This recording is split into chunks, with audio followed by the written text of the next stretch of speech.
ત્યારે ગુજરાતની ભાજપ સરકારે હવે શાનમાં સમજી જવાની જરૂર છે અને જે ખેડૂતો માગણી કરી રહ્યા છે માગણીને તાત્કાલિક ધોરણે પૂર્ણ કરવા જોઈએ।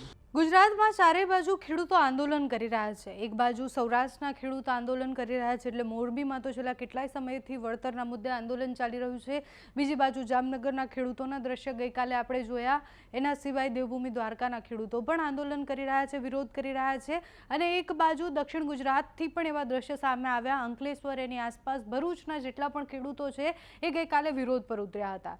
જ્યાંથી પાવર ગ્રીડની લાઈન નખાવાની છે ત્યાં ખેડૂતો વળતરના મુદ્દે વિરોધ પર હતા અને કલેક્ટર કચેરી સુધી એ જવાના હતા। રસ્તા ચક્કાજામ કરી દીધા અને રસ્તા ચક્કાજામ થયા એના પછી અનેક લોકોને રોકવામાં આવ્યા। પોલીસે રોક્યા, એના પછી ઘર્ષણ થયું અને દ્રશ્ય સામે આવ્યા કે જેમાં દેખાય છે કે ટ્રેક્ટરો સાથે ખેડૂતો રસ્તા વચ્ચે બેસી ગયા છે અને રસ્તા ચક્કાજામ કરી દીધા છે।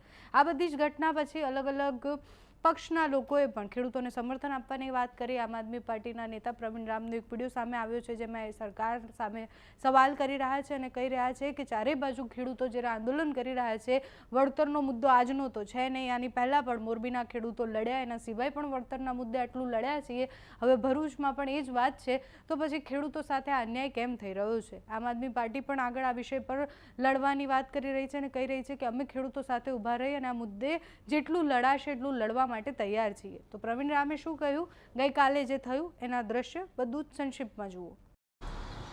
નમસ્કાર મિત્રો, જય જવાન જય કિસાન।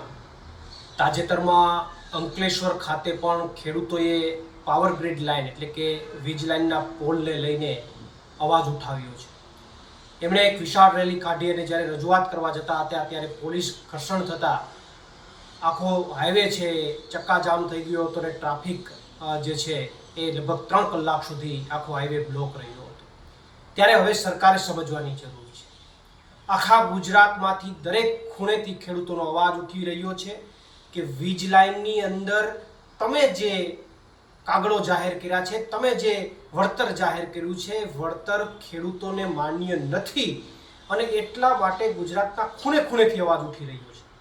ત્યારે ગુજરાતની ભાજપ સરકારે હવે શાનમાં સમજી જવાની જરૂર છે અને જે ખેડૂતો માગણી કરી રહ્યા છે માગણીને તાત્કાલિક ધોરણે પૂર્ણ કરવા જોઈએ અને સાથે સાથે પોલીસ પ્રશાસન અને તંત્ર અને સરકાર ખેડૂતોની વચ્ચે જે રોડા નાખવાનું કામ કરે છે અને અટકાવવાનું કામ કરે છે, લોકશાહી ઢબે ખેડૂત વિરોધ કરી શકે એ વિરોધને અટકાવવાનું કામ કરે છે, એ નિંદનીય બાબત છે અને લોકશાહીનું ગળું દબાવી દેવાની બાબત છે, જે ઘટનાને હું વખોડી કાઢું છું। પ્રવીણ રામ, પ્રદેશ ફ્રન્ટલ અધ્યક્ષ અને કિસાન મોરચા અધ્યક્ષ, આમ આદમી પાર્ટી।